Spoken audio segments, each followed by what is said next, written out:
Perfect. It'd be great also to have a sense of who's already on ActionFunder and who's not. So I'm just going to launch a quick poll. And if you could just answer it quickly. The question is very simple. Are you already using ActionFunder or not?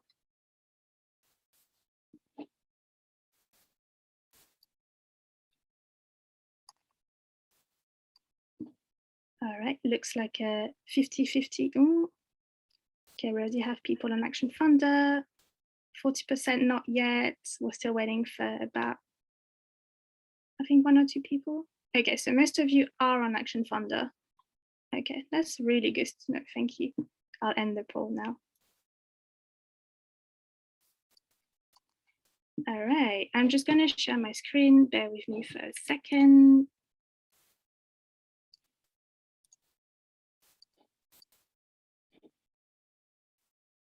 Still not used to doing this.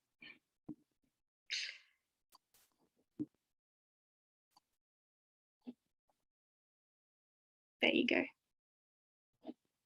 In this session, we'll cover a few things. So just an intro to ActionFunder, like how does ActionFunder work? Excuse the F at work, who are the funders and how to pitch your project. And then we'll have time for a Q&A to respond to any key issues or difficulties that you might be seeing. ActionFunder is a matchmaking platform that we've launched in May 2021 to serve community groups and other charitable organizations. Last week, we've actually publicly launched and we're now expecting a lot of funders to come on board with us. ActionFunder has been designed to be as easy as possible for everyone, even the less techy of us. And it's mostly here to help you spend less time writing funding application and actually more time delivering your work. It's free to use for charitable organization and it will stay like this. Who can join on ActionFunder? Community groups and other informal groups, such as sports clubs, for example, but also registered charities, social enterprises, community businesses. You can apply for up to £10,000, but most of our funders are actually looking to support projects of between £3,000 and £5,000. So when you want to join ActionFunder, all you have to do is to sign up as a group. So you create your profile, you upload the project that you need funding for, and then all you have to do is wait for a match. Once your project has been funded, we'll ask you to send a few updates straight away on the platform to, start a conversation with your funders, and then fill an impact report a few months as well afterwards. Everything is done through the platform, so there's really no faff. On ActionFunder, you upload projects that you need funding for. So the projects refer to specific goal and mission that you're trying to achieve with your organization. So that could be, for example, you need to create a new community garden, or you are running dance classes for elderly people every Friday and you need funding for this, or for the cleanups that you organize with your local community. And I will pass on to Kier on this note to talk a little bit more about the actual platform. Hello, everyone. Thank you, Preen. On screen, you can see a screenshot of a group dashboard. This is kind of your home on ActionFunder and how you manage your profile and your projects, the projects that Preen's just described. So you can add details about your organization, and that's really useful for funders to kind of have a bit more understanding of who you are and build that trust that they're funding kind of a real project that's got a track record of making a good positive impact in their community. You can also publish multiple projects and see the different stages. So we'd hope that as time goes on, you have a couple of projects in draft, which you then publish, but then they go on to be funded and then complete, and you can track your progress throughout. And funders can also see your track record through the platform. So hopefully in a year or two, you'll have lots of funded projects, which can give new funders confidence that you've got a really strong track record and they can trust you and would be happy to fund you. If we just flick through to the next slide. The project pitch. We've designed this to be as quick and easy as possible. And one of the really great features of the platform is that you only have to apply once and your pitch will be seen by multiple funders. This is going to save you time and hopefully mean that you can just get on with doing what you do best, which is the community action. It's a fairly short pitch. There's three main questions that we really need to know, and that's about the need for your project, the solution, what you're going to be delivering, and why you're best placed to be delivering this. There's a bit more information around exactly the budget breakdown and how long you're going to need to do this work and what your organizational track record is, but it really shouldn't take too long to fill out.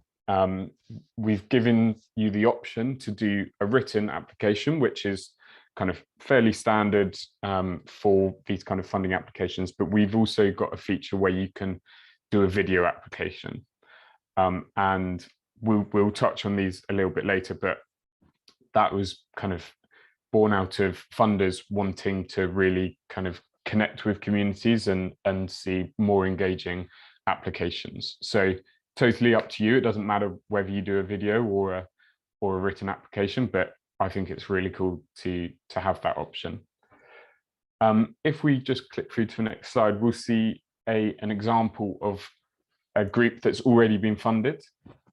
This is a virtual cooking club in Bristol, and they've got an amazing video application. You can find this project if you go to our homepage, and it's one of the featured projects. And it's a really good example of someone who's done an amazing application, and kind of no surprise that they were funded quite quickly. So a bit of inspiration, and you can see other funded projects there. Again, just a bit of inspiration as to what a great project pitch looks like. If we go to the next one, yeah, video pitches. Why do we have that feature? We've heard from funders that they find them much more engaging and memorable. As you can imagine, a lot of funders have to sit down and read thousands of applications, which are really wordy, but when they sit down and see a video, it jumps off the page for them and they can really see the project come to life. For you, it's also great because you can show exactly what you're doing, where you're doing it, and really make your project stand out amongst the crowd. You can get beneficiaries involved, your colleagues involved, which is a really nice way to see what impact the funder would have if they supported you. So if you've not done one yet, I'd recommend giving it a go, because we found that all the ones we've seen have been really, really great. If we go to the next slide, we've just got a couple of top tips for doing a good video pitch, and we've got a guide on our website which you can have a look at, and it's got a bit more detail, but these are really the key points. So just give yourself a bit of time to plan what you're going to say in your pitch. Maybe write yourself a little script and try and stick to that, so you can stick to time, because the videos are limited to I think it's 1.5 minutes. Make sure we can hear you and see you properly. As I mentioned before, get creative, have fun with it. Try involving your team and beneficiaries is really nice.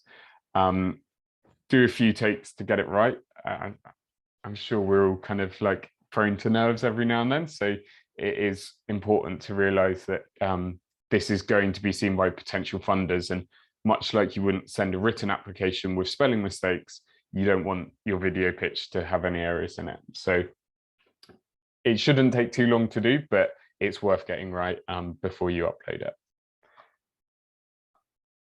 Once you've submitted your... Yeah, can I just jump in there, because I've just seen a couple of comments on the chat that I just wanted to respond to, because it's relevant. Thanks, Graham and Salima, for adding those.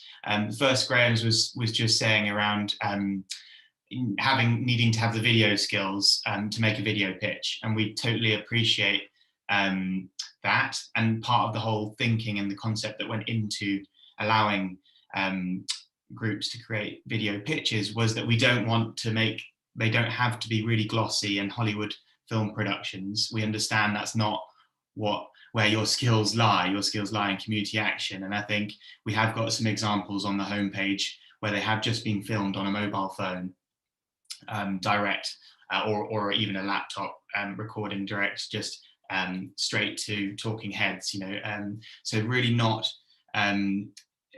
highly skilled video editing skills. It does, it does take some skill, and we're thinking around how we can connect you with, either if you don't have them yourselves, but maybe connect you with people that do have those skills. But we're really just to say that, it's not like crowdfunding where a lot of the time you have to spend a huge amount of time and money even creating these videos. We really encourage and make the funders, it clear to funders that we want these as authentic and clear as possible, these videos to be. So just to try and encourage you there, that that shouldn't be a barrier. We really don't want that to be a barrier around the skills, and we can help you if you're having challenges there, and we're thinking about ways around how we can do more there. With the equipment point that Salima mentions, as I've said, there's a sort of, we're not thinking about really expensive camera equipment here. We're thinking around hopefully things that you might have access to, either a phone or a laptop or computer, or be able to borrow. So hopefully that just responds to those 2 points. Very happy to take more feedback on those in the Q&A session after, but I just wanted to cover that whilst you'd said it. Back to you. No, it's a really good point, and I think it's worth mentioning that at the end of the day, whether you do a video pitch or a written pitch, your answers to the question and your ability to answer the questions well is the most important thing. And that is worth remembering. If you choose to do a video pitch, you still have to answer those 3 questions, so funders kind of know exactly what it is you're going to do. Just a quick note on the matching. So we use matchmaking technology to, match relevant community groups with funds. So these are based on stuff like the type of organization you are, where you are in the country. So some funders will just want to fund in one city, whereas some will be kind of looking at community groups from all across the country. And that's why it's really important to make sure your organization details are up to date and are accurate. So you're getting matched with the most relevant funds, and you're getting notified when new funding opportunities come onto the platform. And so if a new fund is launched, and you don't have a project up already, you'll get a group match notification. And this is just to tell you there's a new fund. It is looking to fund organizations like yours, and that you need to then upload a project pitch which matches that fund's criteria. Once you've done this and you've got a project pitch that matches the fund, that will automatically match, and there's nothing more you need to do. It will be considered for funding as long as it's matched, and you'll be notified of the outcome. So you can just sit back and wait to hear back. If you're not successful, if the funder decides to fund different projects, you don't need to worry. Your project will stay live, and when new funds get launched that match with that project, it will again be considered. And we've seen this with lots and lots of projects where they've not been matched with the first fund that comes up, but then a few weeks later, a new one comes along that is really excited about joining them. And for us, it's about finding the most relevant kind of groups and the most kind of interested funders. So we're getting a really strong relationship there, and hopefully one that you can kind of build on going forward.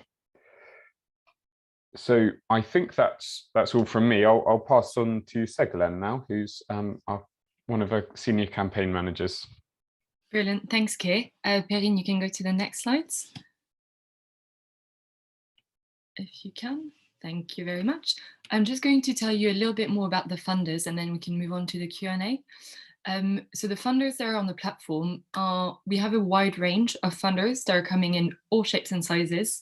We've got small organizations like the Central District Alliance, who are a business networking organization. They only employ 8 people, I think, not 10. We've got medium businesses such as Get Living and Delancey, who work in construction. And we've got very large businesses as well. We've got a fund launching next week by a pub retailer who I cannot name yet until the fund is launched, but they have 30,000 employees around the UK. And we've also got charitable trusts like Velanidia. I think a couple of you guys have been matched or funded by Velanidia, or Mahalo, so foundations and charitable trusts. What they have in common is that they're all based in the UK, and they're all looking to fund local communities, either communities that are on their doorstep. So for example, community projects that are around a construction site if they're a building company, or near their head office where their employees can go and volunteer, or they may have like personal connections to those community projects already. All funds are, UK-wide, all around the country. Can you move on to the next slide, Perrine, please? What are they looking for? There's as many funds as there are funders. I'd say most of them are trying to fund community projects that are aligned with their social and environmental goals. What this means is that more and more businesses have goals beyond just making profit or selling a product. They want to, have an impact on the planet. They want to have an impact on the society and the communities around them. So they'll try to fund projects that are aligned with that vision. For example, you may have the pub retailer that I was just mentioning. They're all about sports. They're all about supporting sports. They work with athletes. They partner with big sports events, or to sell beers and to show sports in their pubs. And what they're trying to do is fund community projects that have to do something around sports, so that those two things are aligned. When funders, do a community fund, another thing that they're looking for is storytelling content, and it's videos, pictures, social media posts, all the things that you can share through ActionFunder that can illustrate their engagement. All of this they can use to share with their customers, they can share with their partners, they can galvanize support for community projects, and they can show that they're supporting communities around the UK. And the last thing that funders are looking for is impact data and impact reports, and that's showing results. So for example, how many people have been impacted, how many people have taken part in a workshop, how many acres of land have been cleaned up, all of these things. The reason funders want that is that they need that evidence and those results to show why they should keep supporting local community projects. When you're a larger business, you may have stakeholders or shareholders that you answer to. You present, community impact report to your board, and the more results and images and impact they can show, the more money they can get and put towards community projects. Next slide, please, Perrine. Current and upcoming opportunities, which I think everyone is interested in. We have 4 funds currently live. Coincidentally, all these funds are quite small and localized. So we've got a fund in Salford, one in Cheshire, one in Islington, and one in Camden. So both of those are in London. Currently, we've got 5 upcoming funds launching from next week, and there is a mix of local funds in Birmingham and Westminster, for example, and national funds. There's the national funds are great because wherever you are, you may be matched with them.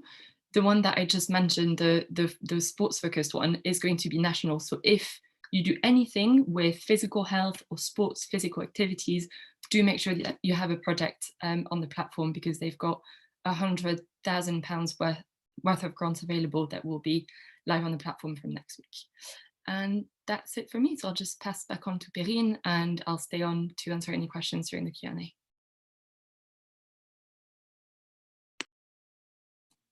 Thanks, Egg. Thanks, Keir. Thanks, JD, for jumping in here. We're actually just going to jump straight away into the Q&A, just because we have about 10 minutes left, so it'll be good to hear from you. And we actually have a couple of questions already in the chat that I'll pick up quickly. Alison, about getting matched with a fund specifically for children. This is because ActionFunder since May was in a trial phase, which means that we've launched the first version, and we've worked with your feedback to actually refine the platform and how the matchmaking works.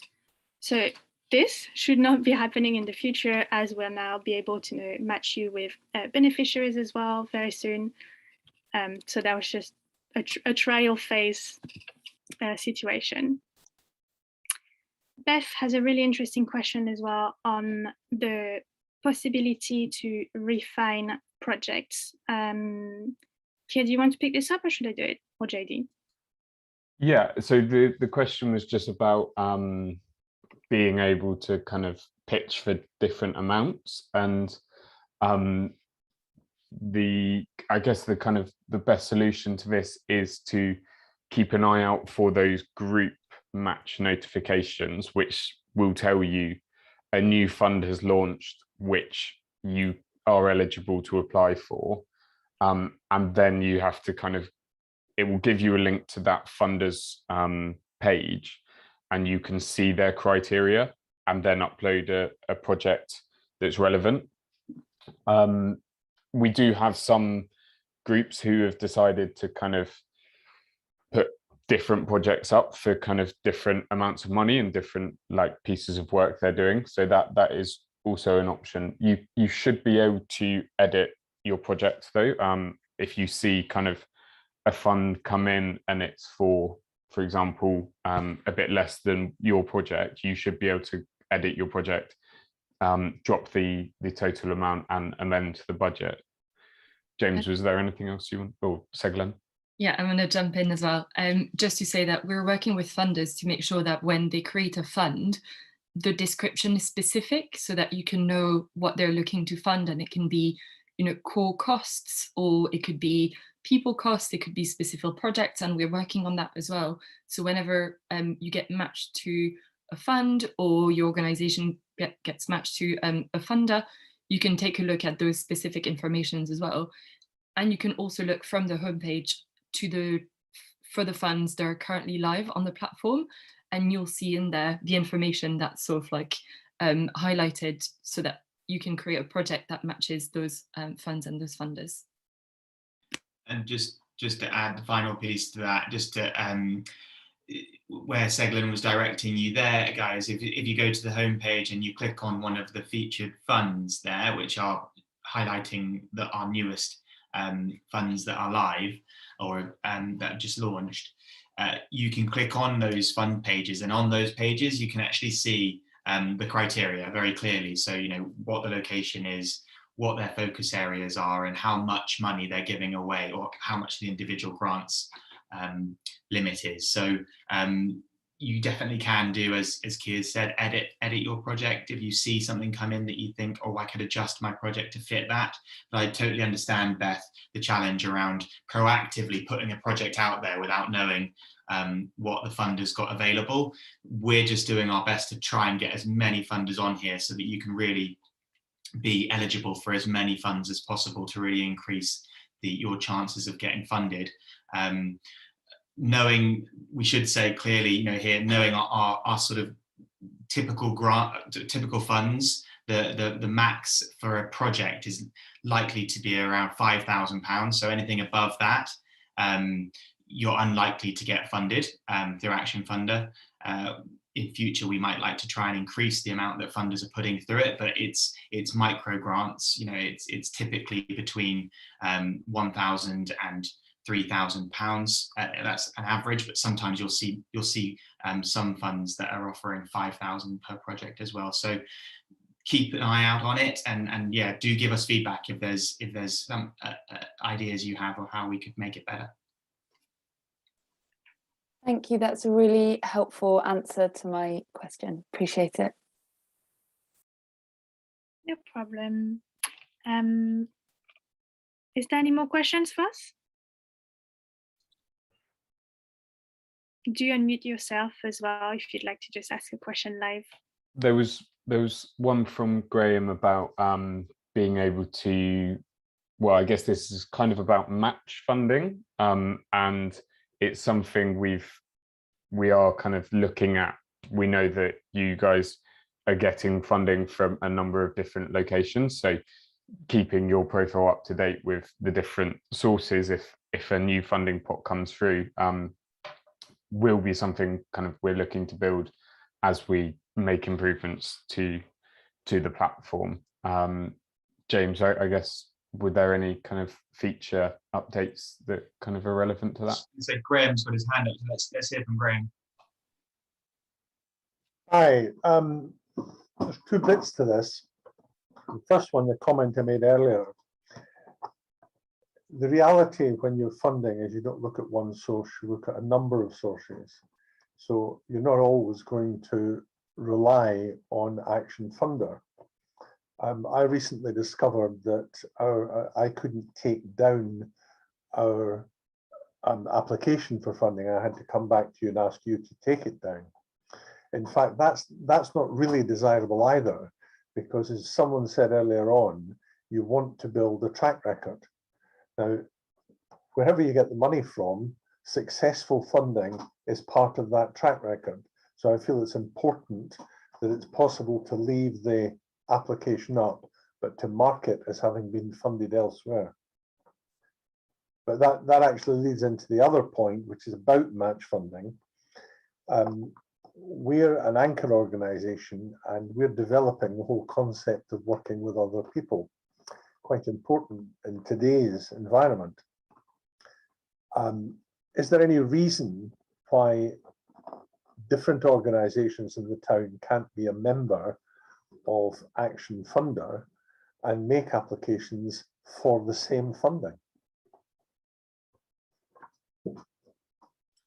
Let me try and take firstly the first part, Graham. I totally understand and appreciate needing to build that track record, and just the first thing, just to clarify, there is a field you may have noticed on the when creating a project. The last question I think we ask is it's an optional one, but you can include there, it says track record, and you can include where you as an organization perhaps have been funded in the past, just so that when a funder is reviewing that, they can see, okay, they haven't been funded on ActionFunder, but they've actually got a really great track record elsewhere. So you can put it there just to make that clear. I understand though it would still be valuable for you to be able to build a track record of other projects that have been funded off the platform.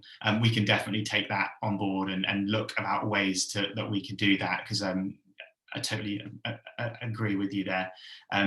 On the second point, just to clarify your question there, are you saying that as an organization, you might want to team up with another local organization to put in a project, or is it actually for them to fund your project? Sorry, I missed. Well, this might benefit other people here because we've come up with a whole new concept. Well, new concept for here. There's no such thing as a new concept. We're an anchor organisation in a town of 14,000 people. And in Scotland, we have particular community empowerment laws that allow us to do things that can't be done in England yet. And that requires, in many cases, a ballot. So it's important to have a community size where it's possible to do a ballot successfully. And you don't do that with 14,000 people. That's virtually impossible. So we've come up with a very simple concept that we cut the town into districts. And as a project comes up that's relevant to a district, or let's call it a community, you create a brand new organization, community, company limited by guarantee, something like that. Very easy to do, doesn't cost much money, but it becomes a standalone organization with its own board. We have members on the board, but not the majority, so it's not a subsidiary, completely independent organization. And we're currently working with two of these on different projects, both of which we may or may not go for funding on ActionFunder. But the question really is, if the other organization says, oh, we'll have a go at that as well, is there any reason why they shouldn't ask for funding for the same project? I don't think that, I actually, from what I've understood, I think you could do that. You know, I would encourage them to kind of try you know, and actually, you can register as an organisation, and it can be a kind of, whether it's an informal group or whether it is as you say, an organisation with greater governance like a CIC or charity. So maybe we should pick that up separately if you've got further questions on it, and anyone else please do chip in. But I think we probably need to dig into it a bit further to be able to give you a clearer answer. We can take that offline, aware that we've overrun slightly, but thank you, Graham. I hope that's helped. Thank you. Yeah, I think we don't actually have time for other questions, but if you have any, please do send them to hello@actionfunder.org, or you can use the chat. Once you're on ActionFunder, it's the little pink widget at the bottom right of your screen, and you can talk with us and ask any questions or ask for support. And I'll be sending the recording and the slides as well. And if you have any more questions, do ask them, and we can also include them in the follow-up email. Thank you for joining. I'll stop the recording now.